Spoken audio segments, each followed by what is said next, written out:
అర్థం కదా కూలీ కూలీ పవర్ హౌస్ లోపల వెళ్తే బాగానే ఉంటది. మ్యాన్షన్ హౌస్ మన మ్యాన్షన్ హౌస్ బెస్ట్. నాగార్జున చాలా బెటర్. నాగార్జున చాలా బెస్ట్. బాగా చూపించారు నాగార్జునని. అంటే ఏం లేదు, equal equal equal equal. Aamir Khan light. Aamir Khan just last లో వచ్చారు అంతే, ఏం లేదు. ఇక వదిలే స్టోరీ చెప్పేస్తాం మొత్తం.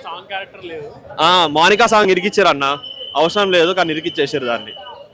అది అంతే. ఇక జైలర్ మాదిరి అన్నమాట. కంటిన్యూస్ వస్తూనే ఉంటది ఎలివేషన్. ఏ సీన్ చూసినా రజనీకాంత్ విన్ అవుతారు, మనం నవ్వుతారు మళ్ళా. తెలుసు కదా అంతే అంతే. ఓకే వెళ్ళొచ్చు అంతే. అఖిలేన్ ఫ్యాన్స్ హ్యాపీ ఫీల్ అవుతారు.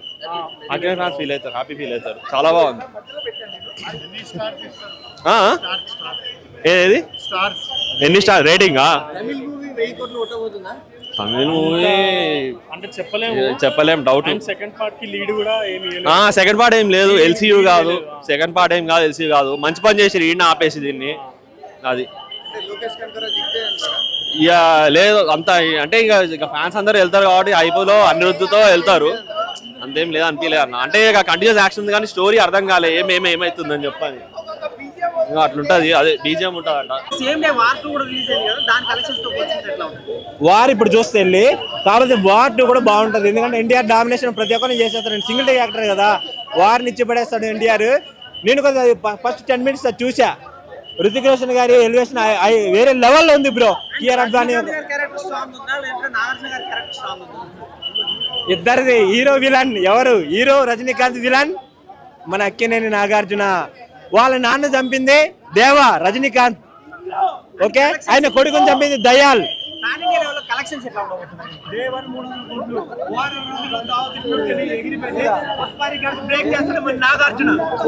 ఉన్న సినిమా, పవర్ హౌస్ స్టోరీ ఉన్న సినిమా, మొత్తం పవర్ హౌస్ అన్న. ఇట్లా కలెక్షన్స్ కూడా పవర్ హౌసే. కలెక్షన్స్ బాక్స్ ఆఫీస్ హౌస్ మీదకి వెళ్ళి కూర్చుంటాయి. అంత బాగుంది సినిమా అన్న. మీరు స్టార్టింగే సినిమా రివ్యూ చెప్పగానే నాగార్జున క్యారెక్టర్ అంటారు, నాకేమో ఆగుతలేదు. నాగార్జున గారు నాకు ఇంకా మైండ్లోనే తిరుగుతారు. నాగార్జున గారు టేకే బావ్ కింగ్కి మనం శిరసాభివందనం చేయాలి, సో పాదాభివందనం చేయాలి. సో కింగ్ నాగార్జున, టాలీవుడ్కి కింగ్. కానీ ఇప్పటి నుంచి power house king, all Indian ఇండస్ట్రీకి కింగ్ ఆయన. ఎందుకు అనేది సినిమా చూస్తే మీకే అర్థమైపోద్ది. ఎప్పుడు చూడని నాగార్జున గారిని అంటే నేను అలా అన్నను. ఇంతకు ముందు ఒకసారి చూసా, అలా కనిపించినట్టు. రక్షకుడు సినిమాలో ఆ వైలెంట్ రియాక్షన్ ఏదైతే ఉంటుందో అది ఒక చిన్న పార్ట్ కూలీకి. రక్షకుడు సినిమాకి అదొక చిన్న పార్ట్. ఇందులో 100 రెట్లుంది. రక్షకుడు సినిమాకి 100 రెట్లుంది. అంతెందుకన్నా రోలెక్స్, విక్రమ్ రోలెక్స్ కంపారిజన్ కాదు.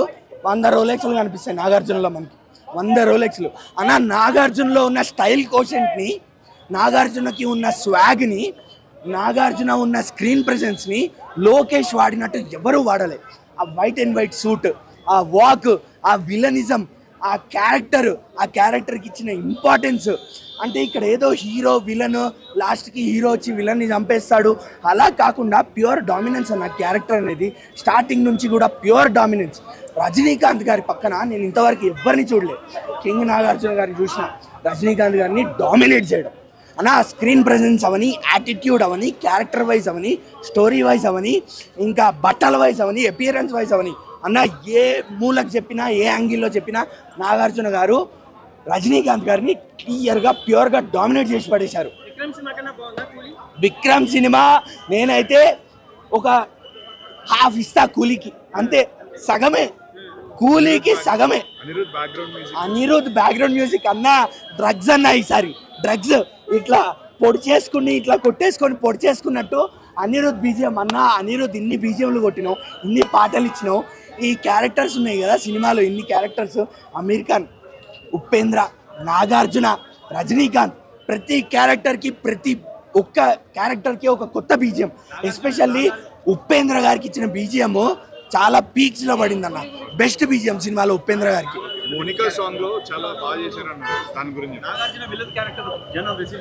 100% అన్న. బెస్ట్ క్వశ్చన్ అన్న. నాగార్జున గారు ఫస్ట్ టైం మనకి ఒక విలన్ క్యారెక్టర్లో, నెగిటివ్ రోల్లో కనిపిస్తున్నారు. ఆయన మనకి నెగిటివ్ రోల్లో కనిపించారు. ఎట్లా చూస్తాము, ఎలా రిసీవ్ చేసుకుంటారు, ఎస్పెషల్లీ నాగార్జున గారికి ఫ్యామిలీ ఆడియన్స్ బేస్ ఎక్కువ, మరి ఎలా రిసీవ్ చేసుకుంటారు అంటారా అన్న? ఫ్యామిలీ ఆడియన్స్ కాదు కదా, చిన్న పెద్ద ముసలి ముతక అందరూ ఈజీగా రిసీవ్ చేసుకుంటారు. ఎందుకు అంటే ఆ విలనిజంని, ఆ క్యారెక్టర్ని పోర్ట్రే చేసిన విధానం లోకేష్ గారు పర్ఫెక్ట్గా హ్యాండిల్ చేశారు. నాగార్జున గారు దానికి 100% న్యాయం చేశారు. అంత బాగుంది ఆయన. నాగార్జున గారు సెకండ్ ఫేజ్లో 100% విలన్గా సూట్ అవుతారు. కానీ కరెక్ట్ డైరెక్టర్ చేతిలో పడాలి. లోకేష్ గారు లాంటి వాళ్ళు, లేకపోతే సుకుమార్ లాంటి వాళ్ళు, మన రాజమౌళి లాంటి వాళ్ళు, ఇలాంటి వాళ్ళు తప్ప ఎవరు హ్యాండిల్ చేయలేరు. నాట్ ఈవెన్ బోయపాటి ఎవ్వరు హ్యాండిల్ చేయలేరు. అది ఇక డైరెక్టర్ చేతిలో ఉంటుందన్న. విలనిజంని, ఒక హీరోని చిన్నప్పటి నుంచి మనకు అలవాటు అయిపోయిన మనిషిని కొత్తగా చూపించాలి, విలన్గా చూపించాలి అంటే చాలా తక్కువ మందికి అవుతుంది. Lokesh proved it and Nagarjuna గారు స్లేడ్ ఇట్. ఇట్లా రంపంతో ఇట్లా కోసేశారు. అంత బాగుంది నాగార్జున గారి క్యారెక్టర్. అన్న కూలీ అన్న, కూలీ సినిమా మామూలుగా లేదు, బ్లాక్ బస్టర్ అని చెప్పొచ్చు. రజనీకాంత్ గారు బొమ్మ బ్లాక్ బస్టర్. అంటే 75 అయితే లేడు, ఖచ్చితంగా 20 ఇయర్స్లో ఆయన సినిమా కానీ, ఆయన స్టైల్ కానీ, ఆయన మేనరిజం కానీ no one can match him. అంటే ఆ స్టైల్ కానీ, ఆ వాక్ కానీ, ఆ యాక్షన్ కానీ, ఇంకా ఈ కొత్త హీరోలు ఎందుకు పనికిరారు. Rajinikanth is evergreen. ఇంకా రజనీకాంత్ని కొట్టే మొగోడే లేడని చెప్పొచ్చు అన్న. అట్లా ఉంది రజనీకాంత్ గారి యాక్షన్. బ్లాక్ బస్టర్ అన్న, హిట్ అయింది. Block buster, bumper hit, 5 out of 5 అని చెప్పొచ్చు. నేను ఒక డైలాగ్ చెప్తా చిన్న, రజనీకాంత్ గారిది, రేవంత్ రెడ్డి వాయిస్లో చెప్తా, ఓకేనా?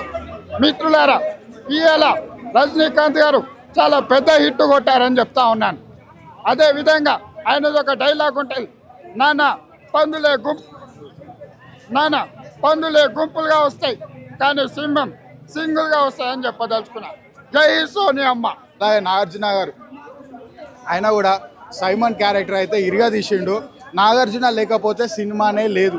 ఎవరు ఏమనుకున్నా సరే Nagarjuna is Nagarjuna, king is king అంతే.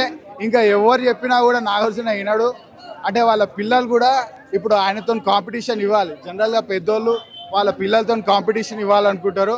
బట్ ఇప్పుడు వాళ్ళే నాగార్జున గారి కాంపిటీషన్ ఇవ్వాలి. ఆ లెవెల్లో మాత్రం నాగార్జున గారి పర్ఫార్మెన్స్ ఉంది పోయా. Super hit, block buster, 5000 crores పక్కా అనిపిస్తుంది.